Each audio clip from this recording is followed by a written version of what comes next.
coming at you live in January. Hello, Susan Louise and Sarah Louise. And Sarah Louise. You know what? I'm glad that we're like caught up to, before we were like a little bit ahead where we were talking about, for the holidays, and we had to like kind of do things in the future, and then I didn't remember what we talked about. But now it's nice because it feels like I get to talk about things that are happening right in real life. That is nice. Yes. Yeah, pre-recording isn't ideal. Yes. Well, because I'm not very good at like faking it, as you know. No, but I'll tell you when we enjoy it, the week of Christmas and the week of New Year's. Oh, yes. Yes, we do. Yes, we do. Oh, we can be people. Right. And we never take vacations or like take breaks. Like it is kind of crazy when you think about how many of these we've done.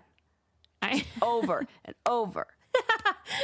We act like it's relentless. So hard. I know. Meanwhile, I'm like, it's the highlight of my week. With my bestie. Yes. It's so fun. I did read something / see something on my Instagram feed that said, seeing your best friend's face has the same effect as like, I don't know, something really wonderful. Like, but basically it is really good for you.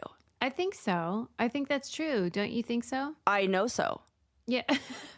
I know so too. I was sad recently. I don't remember what inspired it, but I was thinking about something that I saw of you. I don't know what it was, but I just was like, man, we used to like record in person. I know. We were talking about that the other day. Yeah. Yeah. That must have been what made me reflect on fun. That. It was so fun. And we didn't even appreciate it. I know. We didn't. I was just talking about this. Maybe I was talking to you. Was I talking about the drive home? Now that you're saying that. Yeah. Yes. I was like, oh, this was us talking. I was like, even the drive home was so like the to and from, and we could just, you don't know what you got until, but like we said. Joni Mitchell never lies. That is also great because that's also a line from a song. So that was like Janet Jackson. Yes. That was like a sub quote. So tip of the hat there. Yeah, because she does sample Joni. Mitchell never lies. Yes. It's true. So yes, I do miss that, but I am excited that we are going to be reunited soon. You're going to be, it's crazy how much you've come to Colorado. Thank you so much for that. I know. It's been a real treat because you're there, and that's why I've been going, and now my sister's moving there. It's the best. I mean, basically, you're stuck with me, whether you like it or not. I love it. I'm so excited. And I'm also hoping that you bring the snow. So I usually do. I know. That's good. We did have one little hint of it last weekend. What was like flurries? Yeah. Well, I mean, they got a little bit. Yeah, some flurries. I mean, they were melted. It was melted in 2 days. But so Amy and I went up to the mountains, and we, I got the whole car camp set up, and it's been 60 degrees. Hot. It's insane. Hot. We're like, this'll be no problem. So we just like throw in the sleeping bags, all that then stuff. Shiver me timbers. Suze. Oh, no. When I say a cold front came in, a cold front, a bottom, a side, another side, all the colds came in. It was -4 degrees. And I would say I was not prepared. Well, yeah. Did you hit the road, Jack? I mean, turn that car on and get the hell out of there. Well, we made it through the night, and it was fine. And the funny thing was... That's hideous. It was hideous. And my girlfriend kept saying, I was like... Because she couldn't sleep. And I'm like, of course you can't sleep. It's freaking freezing. No, you can't. Your body's like, you can't go to sleep in this. You have to stay alive. You know? It's like the little match girl over there. Exactly. So we're like, naked because you got to keep warm with body heat and everything. Yes. And we've got like the sleeping bag pulled up over our heads. But then when it's pulled up over our heads, I go, it's because it's too cold. She goes, I'm not cold, actually. I'm warm. And I go, oh no, that's like cold. The first sign of like hypothermia. And then she goes, it's just that I can't breathe like when it's over our heads. And so she goes, I have to put my head out to breathe, but then I'm too cold. And I go, correct, which means you're too cold. We need this, and poor little thing has like a shaved head. So I'm basically wearing 4 beanies on the top of my head because of all this hair I got going on. And she's got nothing. And so she's really cold on her. I felt so bad. But so we have a game terrible. plan. It was terrible. So then Is the game plan stay home? yeah, and hotel points. But good. yeah, so that, but I'm really glad you're saying that because this is out of control. yeah, and then without getting like our heating pad and all that stuff, you actually need those things. We learned this the hard way because we were thinking like with the two of us when we're camp, it gets so hot in there. I had no idea how difficult it would be. We both were Honestly, unaware. I don't know what I have we to were do. fine. I know it. I knew it. I was like, Susie would hate this. We say that. We're like, It imagine. is often the what case that Susie like is gonna I say. hear your voice during different moments of my life. I'm Oh, sure yeah. you hear mine. Oh yeah. But Sarah told me that somebody gave her a camp shower, like Correct. a makeshift weird shower. It's nice, but a nice gift. But like as soon as she told me this, I said, "Do you know about Right. houses?" Inside. I know. I thought I Like- had it right next to me. Because Sarah has like kitchen stuff, like Oh, yeah. like hot plates, and like I'm just like, this is what a house is. You're 100% right. I do. And we went and camped out in the lot with all the other people who are camping out, which makes you feel like you're not going to die because there's like 100 And other that's cars so that doing the you same can thing. go snowboarding. Yeah. So the next day That's different. we were at the lot. They were You have having a goal. That's different. We have a goal. This is, and it was the mountain was having a 50th birthday party for this side Why of the don't you mountain. post anything about this? Well, I'm going.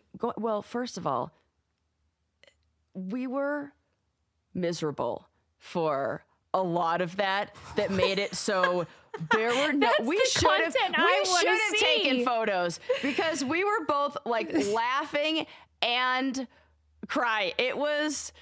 Those are my favorite Amy and Sarah moments. We should, but then we were so happy the next day to wake up. I do have video. I have fun video, and there were so many people there, and it was a huge party. And then Yeah. we accidentally, and then there were too many people on the side of the mountain we were on, so we go to the other side of the mountain, and then we're like trying to make our way back over, and we end up in the ski parade. Where we come down the side of the mountain with no joke, like 1,000 people. We just turn one corner. We're like, what the fuck is We're this? in a And it's, parade.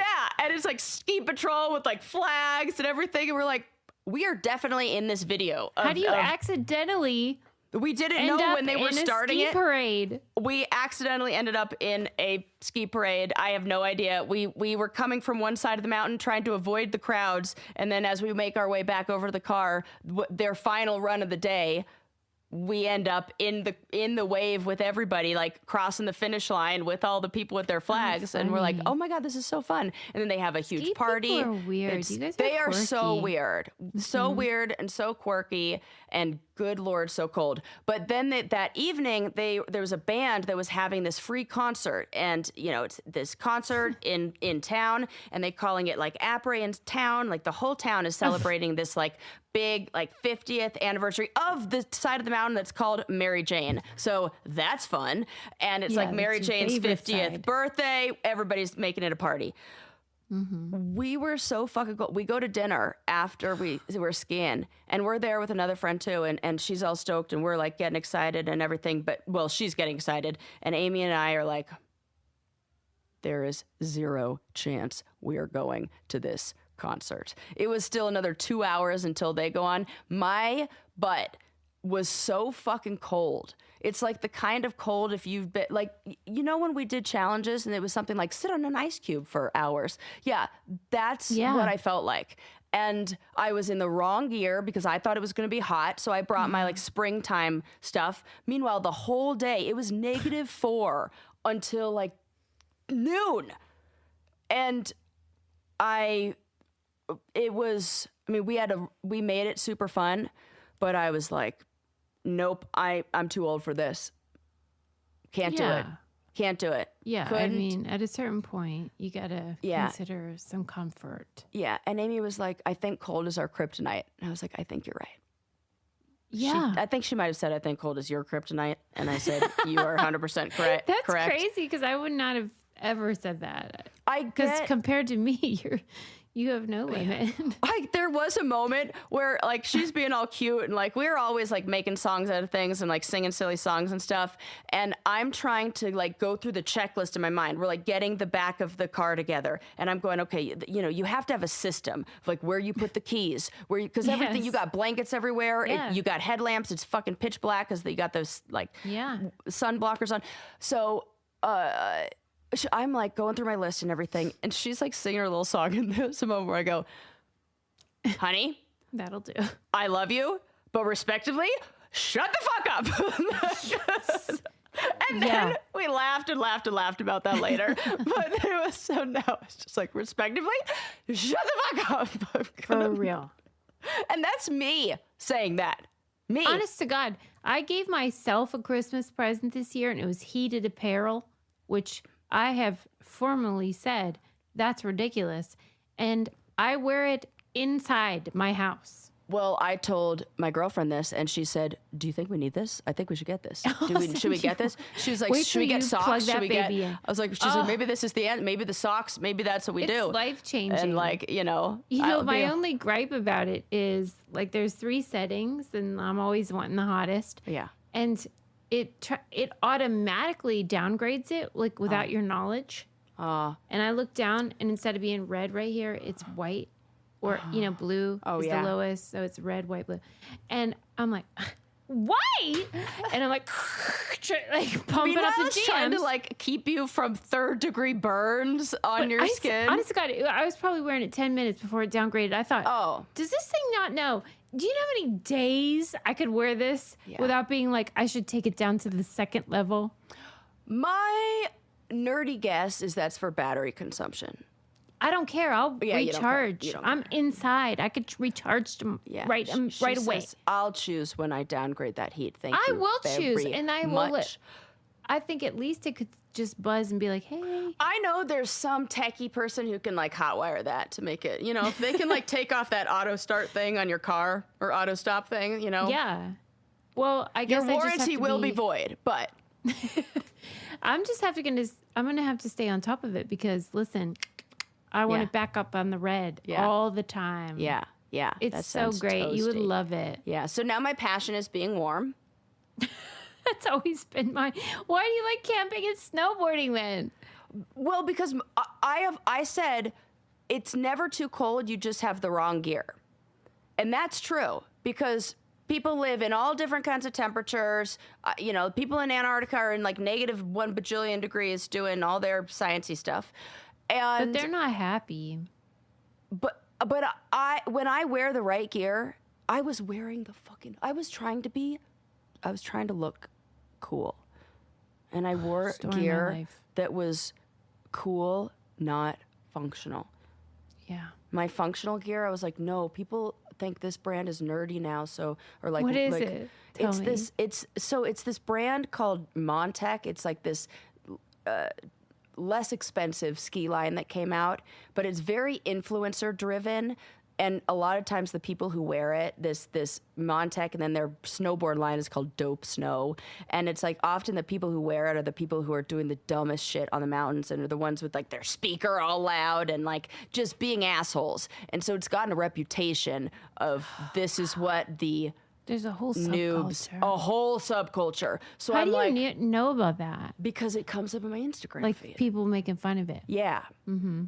And so I'm like, oh God, this is like, but you can get away a little bit more with the ski line, but the snowboard line is like, oh no, that's like what the vibe is out there. And I don't want to be mistaken for that because I'm already being called ma'am, for Christ's sake. Yeah. I got to do everything I can, So, right. So then I'm just using my like old stuff that I picked up at the secondhand stores and no. So. Damn. There's so much to consider. So much, in this ridiculous. It's just, live. Right.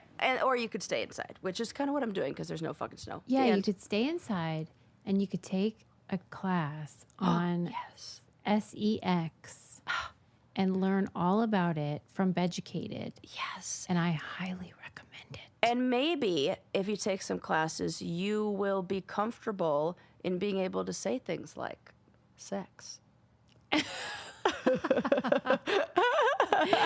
That's true. It probably will liberate you. Yes. But more importantly, I feel like people will learn how to make themselves happy, Oh. how to make their partner happy. They will learn skills. Listen, it's a skill. Sometimes, you have to learn. And sometimes you don't even know, like,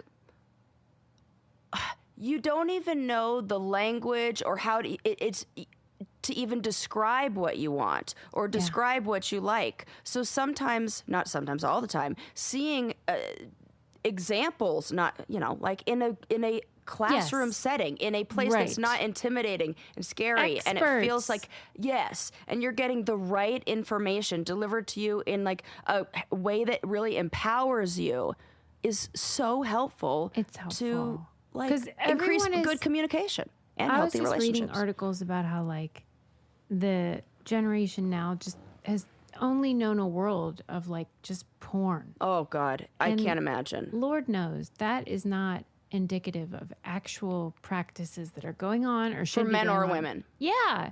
And so Beducated has 150 plus courses that you can take from experts about everything there is to know, like self-pleasure, kink, just the mechanics of everything. Yes. And now they have a quiz, and you can take the quiz, and then you get personalized suggestions. It's like a roadmap to sexual happiness. Oh, yeah. I'm telling you what, I think a lot of people I want to take that quiz. I'm telling you, it's brand new. Give it a whirl because you probably will learn stuff about yourself too, Because listen, maybe you're a woman like me who was married for a long time and dating men, and you're like, now I want to learn about women, and I don't know where to start with that. It's a whole new ball game, so to speak. Yeah. And you should download Beducated. I will put the URL in our show notes, and you can click the link to take the quiz, and that'll be in the show notes, and see what you think, and give it a whirl and see if you learn a thing or two about a thing or two. Yeah. Okay. Moving on. I've hijacked this whole thing with talks about nothing.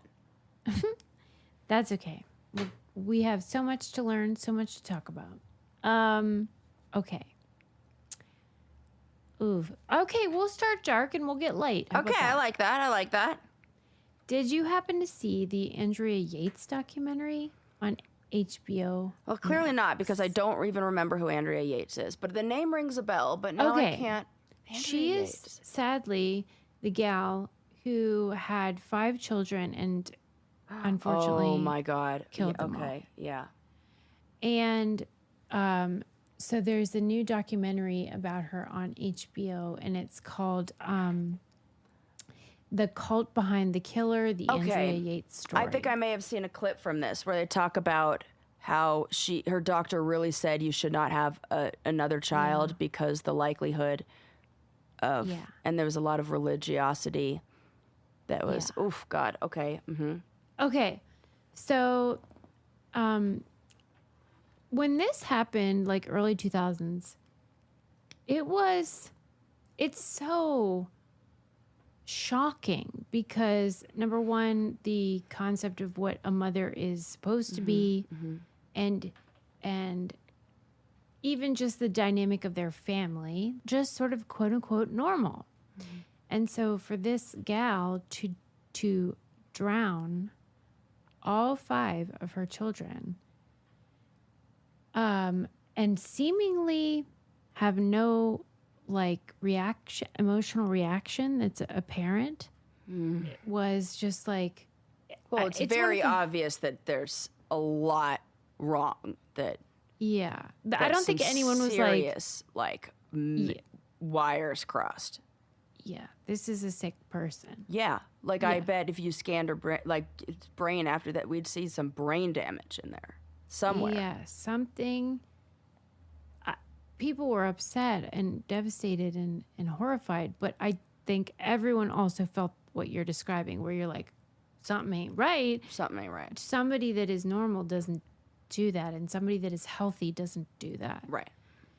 But it felt incomplete because there are a lot of people who are mentally ill. Right. There are a lot of moms who have postpartum who don't do horrific things. Mm-hmm. I thought, okay, well, I knew that they were religious because I've been trying to communicate with Andrea for years, because obviously she would be like someone I would be so excited to have as a penitentiary pal. But I've gone back and forth with her attorney, but it was clear that she wasn't well.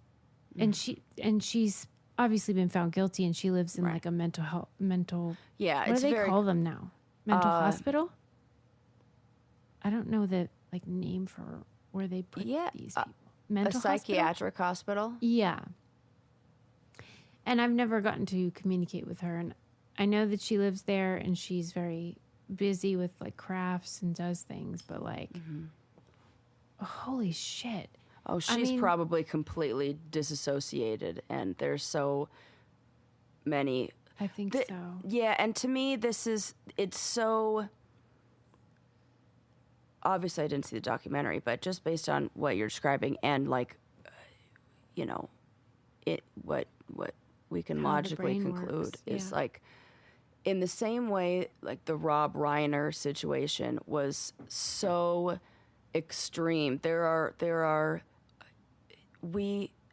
just sadly these very extreme cases, and luckily it is so rare that it's not everybody who has postpartum is ever violent, but it's kind of like what we've said about the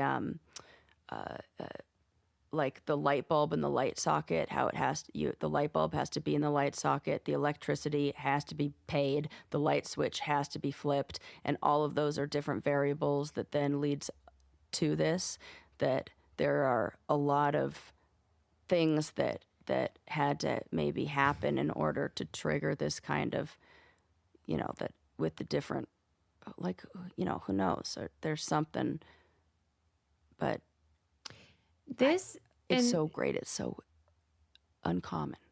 Thank God. Truly. But in a way you start to think like, I don't know how it is, because it seems so ordinary. It seems so ordinary a life that then to have something so extraordinary manifest, you think like she didn't. Number one, thank God, but how? When they say the cult behind the killer, what is the cult?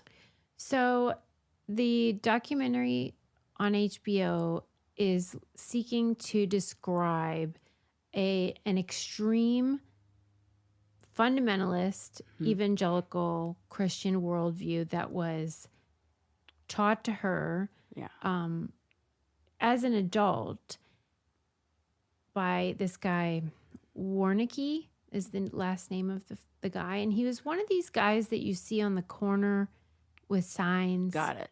Okay. Like very extreme point of view, fire and brimstone kind of guy. Right. Very extreme beliefs about family and morality and whatever. And here's what is so baffling. Andrea Yates' husband, Rusty, who is in the documentary and cute as a button and everything like that, Rusty works for NASA. This is a very bright guy, very smart, very like seemingly loving. He's a family man. He loved his kids. He loved his wife. And when she had postpartum after the fourth child, and these were in rapid succession, that she referred to herself as Fertile Myrtle. Okay. And they both had agreed they wanted as many as God gave them. Okay. Well, a lot of times when we agree to that, well, we don't know what the reality is going to be like. And I think in Andrea's case, that got to be a little much, and her brain couldn't recover from one baby to the next. Right. After the fourth, she had essentially a breakdown. He took her to the hospital, and they told him, you ought not have more children. Right. she will likely have the postpartum Oh, again God, yeah. because she was catatonic and whatever. Wow. And also self-harming. That should have been like, oh my God. We've come a long way in 26 years. But they're telling him, like, they're treating it appropriately. Okay. And he said, I thought it was basically like the flu. Ay, ay, ay. And if it happened again, we'll treat it in the same way we did this time, like the flu. I'm telling you, he said that in the documentary after all this time. He's still, like, he is clearly a man who's gone through so much. I mean, this man lost 5 children. Oh my God. I can't even. Sarah. There's more to the story than like their upbringing. I want to know her role. family was in it. They were like, we weren't raised like this. This is crazy. We told her this Warnicki guy's nuts. She wasn't raised like this. She got hooked up with Rusty, but it's weird because he doesn't seem extreme. But he did like the vulnerable. teachings. Yeah. I think they were very invested in this traditional religiosity of like, you submit to your husband and you have all these kids and you raise them right. And she homeschooled all of them. Dude, they were living in a bus for a period of time, going around telling everybody about Jesus. Mm-hmm. And I hated how relatable it was, I got to tell you. And you know what the worst part of the whole thing is? And it was very relatable because I heard this phrase so many times growing up. In these Christian communities, they have a phrase that they say the age of accountability. And that refers to an age, and that can vary between traditions. But there is an age at which people believe you become accountable, and then you become responsible for whether you're a Christian or not. And if you die, you go to heaven or hell. Before that age, you're going to heaven because how would you know? You're a baby. You're 2, you're 3, you're 4. At a certain age, if you died, you have to answer to God. Okay, so she's saving her children from having to answer to God. That she was a bad mom. Yeah. Oh. And she wasn't getting her kids into heaven. And to remedy that, she drowned them all individually, starting with the oldest down to Mary, who was 2 months, and believes still to this day that she saved them from eternal damnation. This is so sick and so, it's so not sad. Well. Yeah, it's really sad. It is a very unwell person. And that phrase was like burnt into my brain of like, you better be sure you're right with God before that age. You better be sure you That's really scary. What is that age? Well, in their faith, it was 12. Oh, my God. 12 years old. Because after that's like saying you have to make a decision about the eternity. I still can't fathom eternity. No. And that if you make the wrong choice. That's very scary. And how difficult that is to undo. That even people who are out of the church now, like you say, that those messages are still there. And that's why I love EMDR so much, because you can go back and really undo those and look at those with the awareness that you have now. Mm-hmm. So I recommend that for people who have left the church, but maybe still feel this guilt that lingers, that they don't know where it comes from. One of the main people in the documentary was a man named Moses Storm, who's a comedian now, but he grew up in the under Warnicki's tutelage and had the same type of family. And he describes what it was like as a child growing up in it and how scary it is. And how when he found out about the Yates children, he was jealous because he thought, wow, their mom gave them the gift of eternal life. Okay, see, that is a cult. That's brainwashing. That is not, oh God. That's very scary.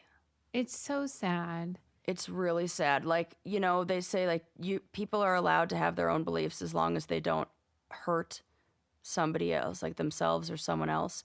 And to me, this does not pass that. What is surprising though is like in whatever form this changed Andrea's like brain synapses, motherhood and then the religion, which one of my favorite parts of the film was a man giving commentary that said that her religious ideology was the trellis upon which her mental illness grew. What a beautiful way to put that. Right? Yeah. And that because it as does soon kind as there's a scaffolding like that, that's exactly, yes. Something that is already there, which is something is unwell about her brain, can then cling to and grow in a way that it wouldn't without it. Absolutely. And so you just, ooh. Right? When you and think it doesn't about have that, to be that. Yeah, you can see how, like, that scaffolding in the hand with the narcissist Absolutely looks one way. Yeah. With a person maybe with schizophrenia looks a different way. You have your devotees and you have your charismatic leaders, and you can kind of see how, when you think back throughout history, it kind of makes you wonder if the people who were, Almost always. Yeah, that's interesting. Yes. Because once I pictured that trellis and the ivy of mental illness growing and thriving. I can see it. You just are like, yeah, because you know what? And then when therapy, what it does, it like prunes that it comes along and like, nope. Yeah, we're not going to grow down there. Sure? We're not going to grow down that way. Let's change that thought. That's what we're like pruning and getting rid of those paths for it to go down. That's a very good visual for that. It was one of those moments, and that's why I love documentaries. It was one of those moments where I was like, thank you. Yeah. That is what I've been trying to get my head around and didn't have the visual for.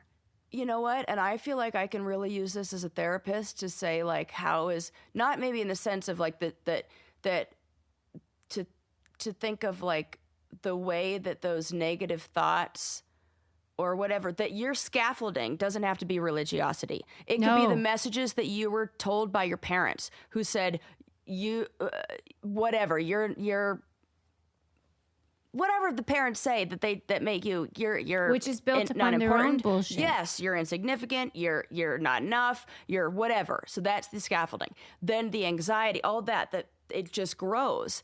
And so we almost, for each of us, for ourselves, have to recognize how out of control, like where is it growing, and how we have to like prune it back. And you almost have to decide what you want your scaffolding to be, and what trellis you want to be the foundation for all the stuff in your brain that's going to take root that already exists. Yes. Yeah, that's really good. It is. It was really important. I thought, I'm so glad I saw that, because that is useful. Because you can be like a believer of the Bible and all of that, but like, listen, like let Jesus' teachings the red be the letters, scaffolding. People. Do that stuff. Read the red parts. That is the important thing, I think. Right, and if you realize that you can actually decide what that is, that's empowering. It's not predetermined. Yeah. You can choose. And you know how, how you can take a plant that maybe has already grown a bit, and then you can train the vines to grow in a different direction. Yeah. That it's never too late, and that you Never. can redirect that. You can make I that remind trellising myself that every day. go in a different direction. And, every day I wake up and I say, it's never too late to do the right thing. Oh, I need some more of that messaging. Because it is true. Because I'm always like mad at myself, and I'm like, oh, it's okay. it's never too late to do the right thing. Like That's good. today could be the day. Yes. Yeah. But unfortunately, Andrea was taught that the right thing, You're right. it was so misguided. Yeah. And what I wanted you to try to provide for me, and I don't know it's possible, but like once that happens, Right. and like, why can't anything undo it? Why can't anything wake her up to see you didn't have to do that? Well, I think in the same way, like if you had that like a rose bush that's then trellised and really attached, it would take a lot to really take down all of that and remove it. And, you know, have you ever seen somebody try to like rip out a rose bush? So like without, in her estimate, cut up and like all that? her brain is so invested in, especially now. Of course you're gonna forget it. Now really forget it. Okay. Because fucking get it. Yeah, because that reality, she could not hold that. It would break her. God. That would, if all you want to do is be a good mom and that would absolutely break you. She can't even hold on to that. She's like, it's really sad. Disassociated, compartmentalized, whatever you want to call it. She would sooner, it would be more likely that she would have another personality emerge, like a different version of her, that was this person and I'm this person now. And that like dissociative identity disorder, that's who you'd see that. Like such extreme trauma that that's the only way that the mind could even allow that kind of, but it won't. And so like, to go back to your question of like, how do you help? I think those people who are, what are they called? Deprogrammers. Deprogrammers, yeah. So the people who like have maybe previously been in cults, who are able to really understand. There's a great guy that's a cult expert. I'm sure you know who he is. Yeah, I know who's that in guy. the Moonies. Yeah. And he works on like teaching people about deprogramming and all that stuff. Yeah. That guy. You need somebody who's going to be with such understanding and and it takes, like they all say, it takes so much time. I guess I get frustrated because it doesn't feel like it takes that much time to cause it. Right. It feels very easy to cause it, and it feels almost impossible to undo it. Well, don't you think that's everything? I know. That's why I'm mad think about it. Like it's so easy to make like my house messy. Yeah. It's really easy to clean it up. It's so easy to eat a chocolate cake. It's way harder to lose 10 pounds. Right. Exactly. Yeah. There's currently a pretty active cult in Boulder in Colorado that I just found out about that recruits people from a deli called the Yellow Deli. Yeah. And they must have really great sandwiches. Right. People will go there. About it. There are all these like people walk by and they're like, "Oh my God, this is the cult." And then they go, "Yeah, but the food's pretty good." Well, it must be. Yeah. What's their pitch? They also go to festivals. They also go to festivals and they try to recruit people who have had like bad trips. And like I can't remember what their thing is, but it's definitely patriarchal. Like women are subservient and they're making sandwiches. Yeah. Okay.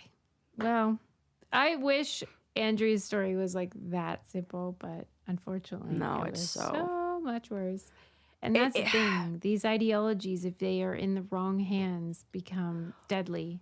Okay, think about, I mean, I know it's not the same thing, but think about, what is it, like unknown number or whatever, that one with the mom who was text messaging her daughter? Yeah.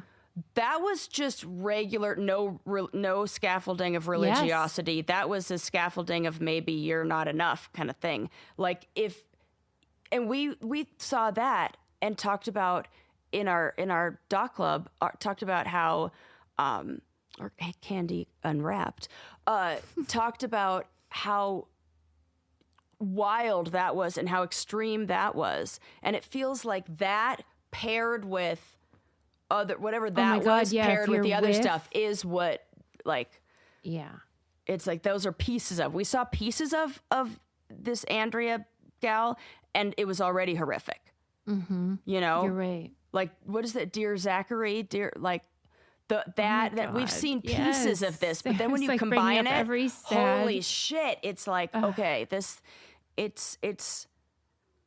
we fortunately and unfortunately, but mostly unfortunately, live in a world where we are exposed to these stories that can reveal the extremes of malfunction in terms of human what we want to remember, and this is like where we can't let that anxiety grow. We got to like prune that, do our own pruning to trim that back. It's like focusing on the plane crashes versus the planes that take off and land. There are so many planes landing. Everybody's fine. There are so many. You're a great mom. Everybody listening, this is not you. You are doing wonderful. You are just fine. You are not going to do this.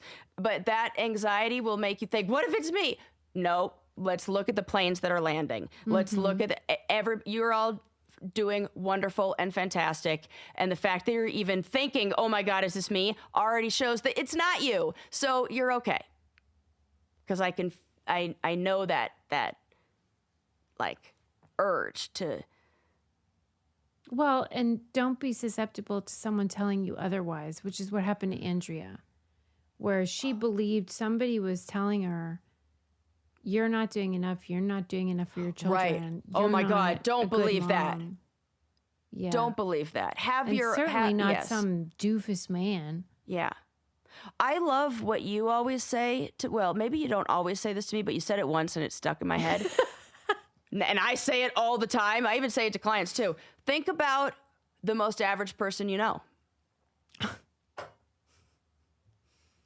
There you go. That's the most average person. 50% of the people you know are worse than that. And you're probably in the better category, right? So like, give yourself a break. Like you gotta like get realistic. You're fine. Yeah, you're fine.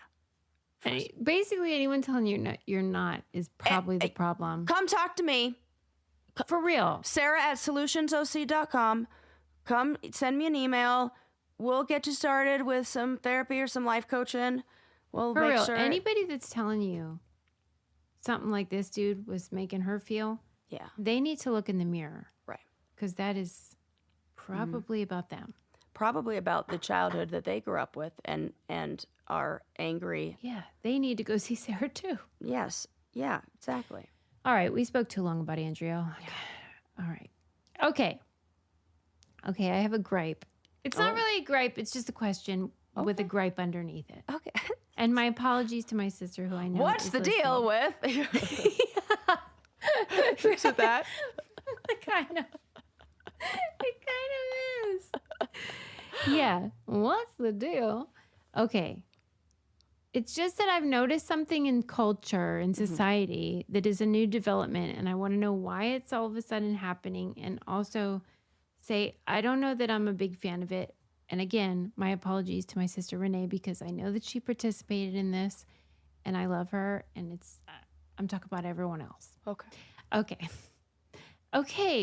When did we start letting grandparents decide what they were going to be called by their grandchildren? Because it's ridiculous. I would agree with you. What the fuck? I had Grandma Meister and Grandma Young, and that's it. And I almost feel like the name that a grandparent name needs to emerge organically in the same way a nickname would. Almost like the child mispronounces grandma, and then it becomes Gima, and then it's whatever. Exactly. Gaga. Yes. Or I'll give it to you if there is a like cultural thing or a different regional language. Like that, in our area, we say grandpap instead of grandpa. You're allowed. And But why are we being like, they call me Googa, and it's because I love that. Nope. I know what this is. What? these are other women who need to go to therapy.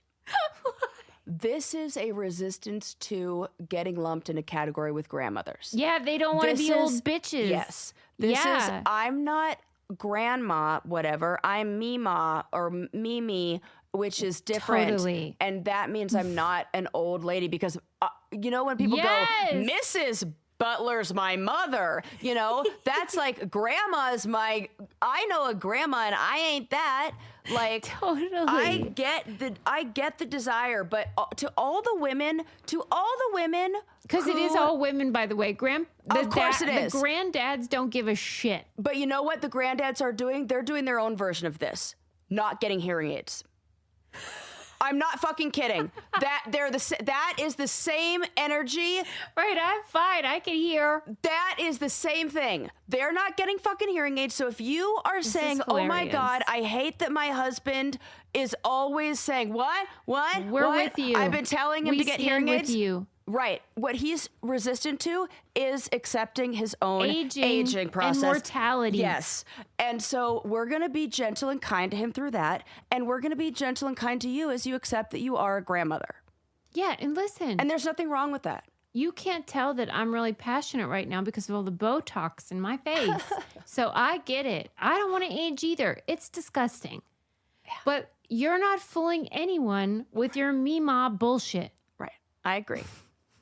Now, if the baby starts calling you that and it's just then we go with it. I don't think they know that's what inspires this, though. I think in their mind, they think it's just like, no, we just want like a cute something, a special something. I can hear my own mother. My mom's like, no, I'm Nona and da-da-da. And I'm like, okay, that's fair because you live in Costa Rica and that's like kind of allowed. And you're like a kooky, witchy mom. Like, and you lived in Italy. Italian. And so you can call her Nona and that feels different. I'm talking about these like fucking nicknames that have nothing to do with being a grandma. Right. Right. Nona's different. Nona is a grandmother in another language. I totally agree. Yes, Mom, I'm not talking to you. No, I'm not either. Yes. This is, I'm so fucking peep, agree with you, boo, Susie. Boo, whatever the fuck. It is the resistance to facing their own mortality. And Susie and I are saying that as two women who don't want to face their own mortality. Don't want to do it. I'm telling you. I'm still sleeping in the back of cars.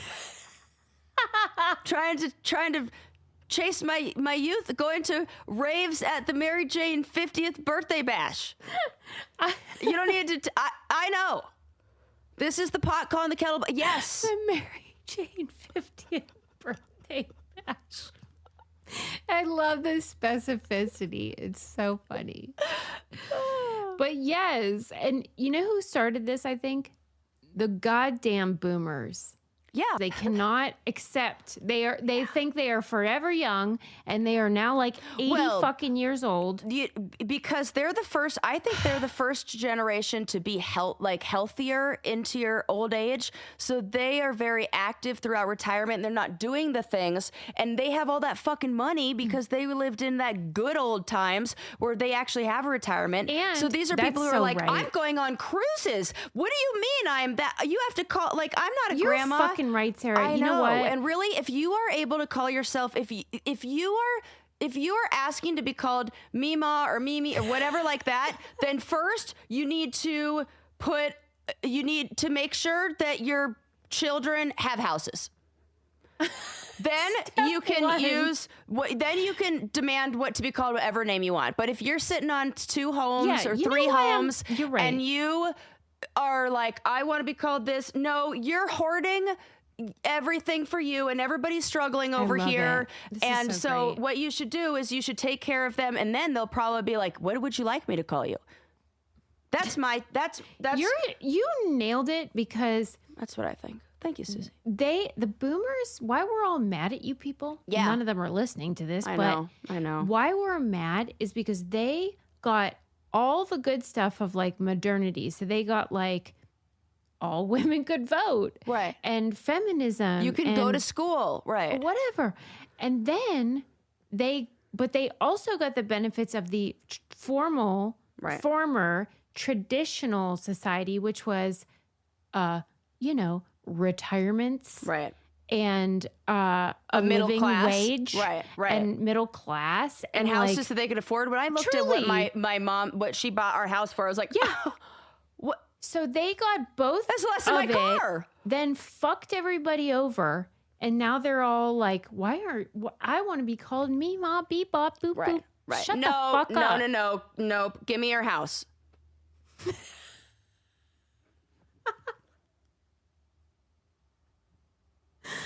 That's what I would be like. I see these funniest response. I see these parents that are like on, and often they'll be like, well, mostly I see their children on Instagram where they're like, what the fuck? They're pretty happy My too, though, parents because they are going to inherit all that. Yeah, they will. But like in the meantime, but then you get these ones who are like, I'm going to teach them hard work, and I'm going to teach them the value of like, oh no, and that I just can't. No, ma'am. I just can't imagine. Like, you know, you have a pension. What's that? Like, right. You know, a pension. Can you even imagine? Like, I don't even, I'm glitching. Like, I don't even know what you mean. Right. A pension this bitch has, and she's going cruising. Yeah. And her husband's into like antique cars. Right. And he wants, he doesn't care what he's called, but she wants him to be called, you know, Poop Pop. And they're just like wondering if they can like afford daycare, but they don't want to let grandma and grandpa because then it's like a whole thing. Yeah. So thank you, Sarah, for rallying with me. I'm totally with you on that. I didn't even expect you to really even. Thank you. But because also, I don't think that you like, and also you can ask to be called whatever the fuck you want. Doesn't mean we're going to do it. Like, well, that's I mean, true. unless you're that goes for unless grandparents. you're bankrolling something. Yeah, I'll call you whatever the fuck you want. Or unless it's your preferred pronoun, in which case I will absolutely call you whatever you want. That's totally different. This only applies to straight this cis, is different. Like your grandparents who don't know. Yeah, you know. Thank you for listening to my rant. Yeah, I totally agree. But I do think it's the aging thing. So I think the men should check their hearing, and that is 100% true. I know. Okay. All right. Next gripe actually is there was an article on Vox about the problem that we already know exists, which is that there are too many quote unquote service dogs on airplanes. Yeah. And that there really is no answer. And so I wanted to sort of like outline the problem and see if we can decide what our opinion is about what the solution is. Because I don't know the answer. I know. I got one. What? I think that there should be pet-friendly flights.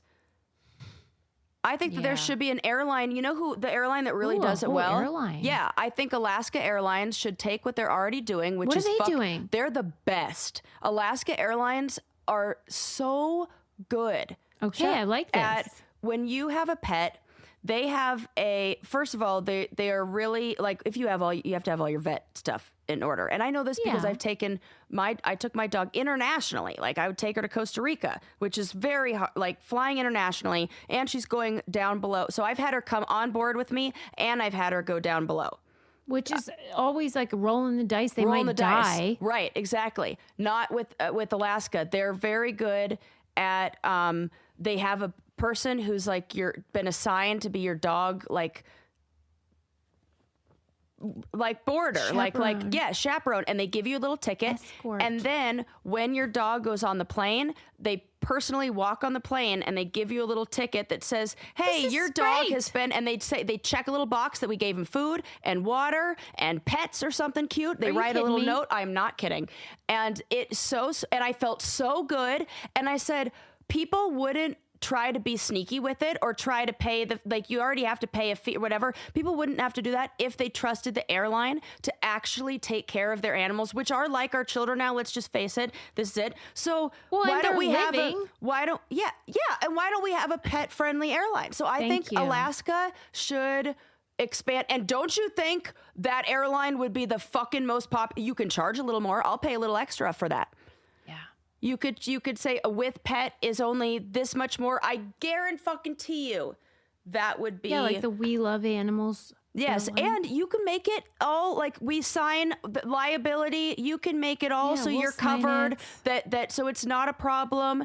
That I really think that that's the way that they should go. So look at that. I That's, agree with you. dude. This is this- Susie yeah, agrees this- with Sarah podcast. I love this so And far. this show isn't sponsored by Alaska Airlines, but if they Right. want to sponsor us, I will happily show. I'll get a dog to show people that process and how easy it could be. okay. So at first blush, when I read this article, I'm annoyed in the way that you would expect about like these fucking assholes that pretend that their dog is a service dog and it's like some fucking geriatric chihuahua. Right. And you're like, that dog ain't saving anybody's life. Right. But when you think about it, why wouldn't they when service dogs go free, number one, Right. and are allowed to be outside of that dumbass carrier? Uh-huh. Whereas if it's just sort of a dog that you're bringing, you got to pay $150 each way, Right. and they got to be stuck in that little case for hours on end. Right. And so it really does encourage people to lie. Right. Right. What is the incentive of being ethical when you are letting, and then what happens is all these dogs that aren't service dogs are masquerading. And so then people that actually have service dogs are like Yes. judged Right. when it's like, oh, I'm sorry, I'm fucking paraplegic and whatever. So everyone would benefit if you would just stop being dipshits, airlines. And you know what? This is a job for Sean Duffy of Real World Boston. Yeah, yeah. Let me tell you, the time where I did lie about her being a service dog is when I went didn't even know you did. I did. Is when I went to go when I had to go and my mom fell out of the building and I had to go there and I couldn't wait the time to like get all the paper. But the good thing is that it is impossible to get a wheelchair in Costa Rica, so I was bringing with me a wheelchair on the plane. Like I had to take a wheelchair from America to Costa Rica. Oh my So God. I thought you were saying you pretended to be. Well, I didn't correct anybody or I lied by omission. It was like, Did you get in the wheelchair? sure as fuck did. I was pushing the wheelchair. This is through. my favorite. I walked the wheelchair, like I walked it the most of the time, but it almost seemed like I had a condition where I maybe needed the wheelchair sometime. I might need it. And I had a service dog and I had a wheelchair. Who the fuck is asking that lady a thing? And if they did ask me, I'll tell them the truth. Here's a picture of my mother. Aw. Do you think I should not get the come? whole thing because you did have to bring it. Yes. And it's so funny. I just wish I could have some sort I guarantee you, of footage. I have photos of me at the like because it was such a crazy time where I'm Of like, course. I You was were just documenting getting this because through I it. was like, this is insane what I'm doing and what I'm about to walk into. Like, I've done worse, Sarah. Believe me, it's crazy. it's so funny. My only regret is that I wasn't there. Yeah. You would have Honestly. really loved it and you would have really committed to the bit because then I could be in the wheelchair and you would have pushed it. You would have been like my caregiver. It would have been a whole thing. I just saw on a tweet or whatever about how they did a study that showed that the most effective bonding technique, more than romantic love, is like committing a crime together. 100%. I feel like this is why you and I are so close. Absolutely. You know, like there is nothing I wouldn't and haven't done for Sarah. Same. And you know, the things that we've gone through that have bonded us haven't been crimes, but they sure as hell have ridden the line. Oh. You know? Like, they're I like, can't even repeat most of them. right. They're like, it's not a crime. And it's definitely we're not wrong for doing these things, but it wouldn't be a wise choice sometimes. I wouldn't say it's our finest hour. Right. Right. I'm thinking of a lot of Brazil. I'm thinking of a lot of more recently, to be honest with you. Like, I just feel like So what? Who cares? there's a lot of don't ask, don't tell going on. That's so funny. But you know what? It becomes easier when you or I or the person thinks they're being screwed by someone or a business or whatever. Yeah. And you think, hey, this is what I have to do. Right. And I'm telling you, in this case, the airlines are basically begging people to lie. Yeah. Absolutely, and they are. all it's really hurting are actually disabled people. And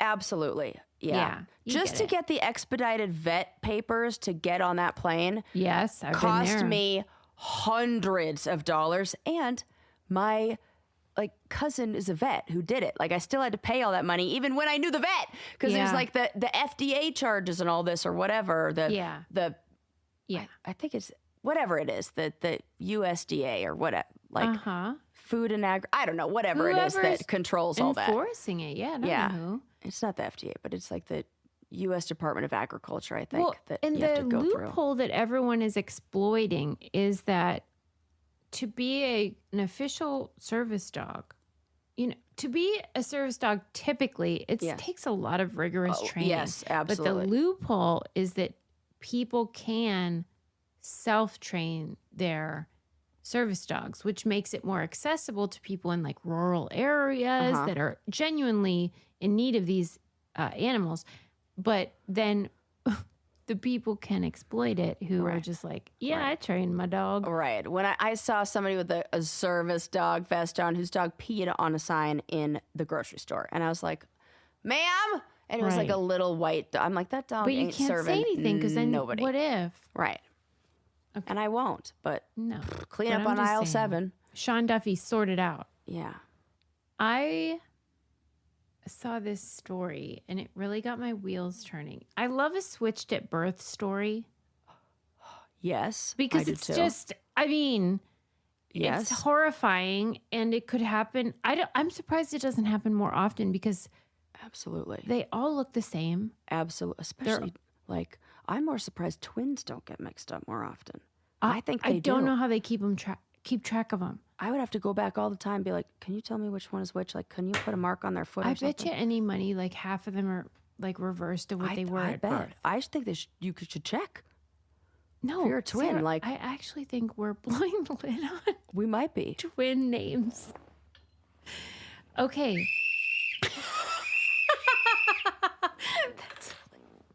I really should put this closer because we should talk to more identical twins and be like, are you sure who you were real at birth? identical. How would you know? With hippity-dippity parents, the ones who are and even as if hospitals give a shit. They're this one's if I were a twin, my mom would have been I guess I can hear her. She's no, I would have known. No, you would have been they don't know.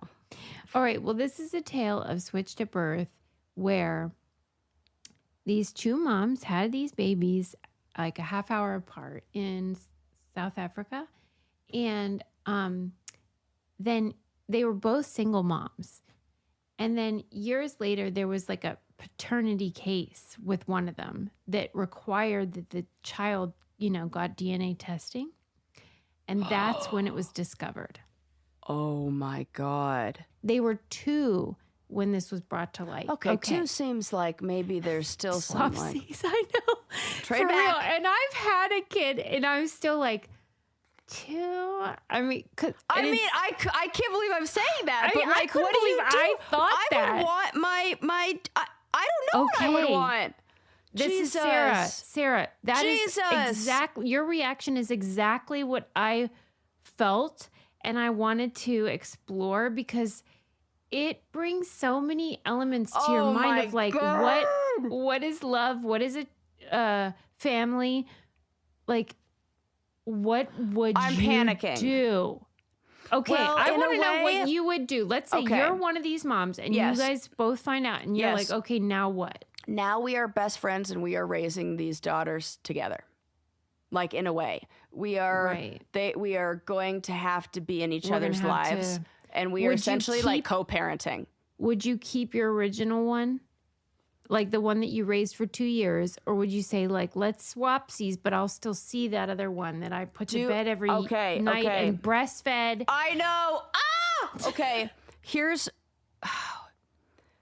And love, I should say. There's no right answer. I know there And isn't. I know that I can't even fucking fathom this because I'm not in what that is driving me situation. crazy right now. But what I think I would want to do is a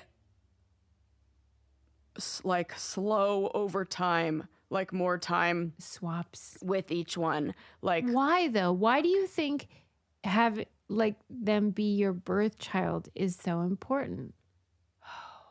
because it almost feels just for like I know. medical stuff, like as you know. grow up, like there's so much that it's very helpful to know about my own medical history. Not when I started having problems, that became really helpful to know that you have like and the people that I've heard of where they've found out that they were, adopted or didn't know or something like that. Fraught. There's a feeling that you don't belong, and I wouldn't want that child to have that feeling. And I think after everyone knows, then you can't. Everyone knows. What are you going to lie to them? Then they're going to say, "Why didn't you want me back?" Like that'll be a thing because you want to be chosen by your own mother. It'll feel like a rejection, like a core wound. So, for the child, let me tell you how this transpired. Oh no. This is why I love old gossip, and I highly recommend watching old 60 Minutes on YouTube because then you can look up what's going on now. Because now they're like, in their 30s. Oh my God, yeah. These boys. But like they were interviewed several times. It's funny, I pictured in my mind, them as girls. Oh, yeah, these are two boys. One is called Robin, and one is called... Oh, what is the other one's name? I can't remember, but part of why it's so is because one mother was poor and one mother was not. Oh my goodness. And so what we ended up with were children who were switched at birth and then got totally different upbringings than they would have otherwise. And so the guy that ended up rich accidentally, he acts like a guy entitled. That was... Yeah, and they said, like, do you feel bad for... It's like telling that I only remember the poor kid's name. Do you ever feel bad for Robin? And he's like, not really. No.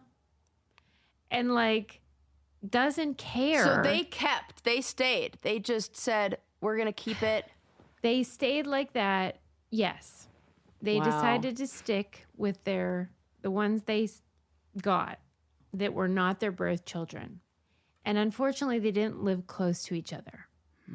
Because as you pointed out, like you could arrange something where it was just more of a communal situation. And I think that's probably the best possible way. Because you have to understand that this is so... unique. This is complicated. Complicated. And it's going to require a complicated solution. I don't know how they all agreed, because what if one wanted to switch and one didn't? I don't know. Oh, well, I think the one with the money won. Well, I guarantee you. Well, that's a good point. I don't know if they all were all in agreement, but that's what they did. They stuck with their kids that they got, even though they weren't their birth kids. So then... At 15 is when I'm referring to, when you can see that, Gavin. Gavin is the kid that was supposed to be poor but was raised rich. And he's just he's a smug asshole. And the other one, you can tell, Robin, is he's crying. Aww. He's sad. He's at that age that I have a teenager now, and I see that it's confusing, and it's life is feels so fraught and scary and whatever. And who am I? And he's like, this kid gets everything, and I'm hanging up my laundry in the backyard, whatever. And he really wanted to go with his birth mom, the rich mom.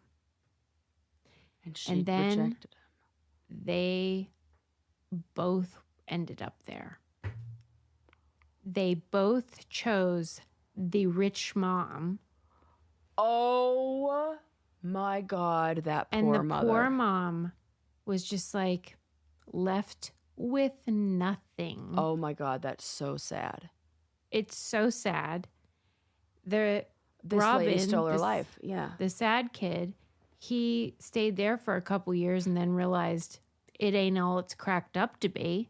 Because, you idealize stuff and you think it's going to be great. And then you're like, fuck that. And then he left and started his own adult life basically at 18. Jeez. And I guess I'm just trying to parse out what the answer is, and there isn't one. Once this error has happened and you have raised a child that is not your biological child for 2 years, and then you realize there is no good answer. Yeah, this is where I think technology and things like scanning irises or whatever is a good, helpful technology. That wouldn't it be great that Why when aren't that they baby doing that, comes out, actually? you get a little scan, match, and then when you leave, you go scan, match, and then If we're all the going to be babies- doing that anyway, to fucking log into Gmail. Right. Can we, if you need my facial recognition, can we do a little facial recognition or something like that on the match of the parents with the baby when they leave the hospital, Yeah, please? because they're not. And it still feels like... Yeah, that needs to catch up. Why is that the Wild West? Yeah. Because that's what it feels like. And I don't know why there isn't more mistakes. God bless the nurses that are keeping track of all this. But my God. They're doing and I got to too tell much. you, why is he still poor? Why was there not a settlement? Yeah. That hospital Yeah. should have given that lady a goddamn lot of money. Absolutely. Sorry we messed up your life. Good Lord. Good story, Suze. Thank you. It was just I can't get it out of my head. Yeah. And you just think there is no right answer. It is an impossible situation. And God bless all the people who had to live through that because I don't know what I'd do. I don't either. Anywho, thanks for indulging me. I had a lot of gripes that I didn't know about. It's okay. I agreed with all of them. Oh my God. How did we come to this place? Well, we've slowly morphed into one person. Yeah. Very well-rounded person. Over time. Well, thanks for listening, everybody. And be sure to go to thebraincanddypodcast.com. There's where all our sponsor codes live.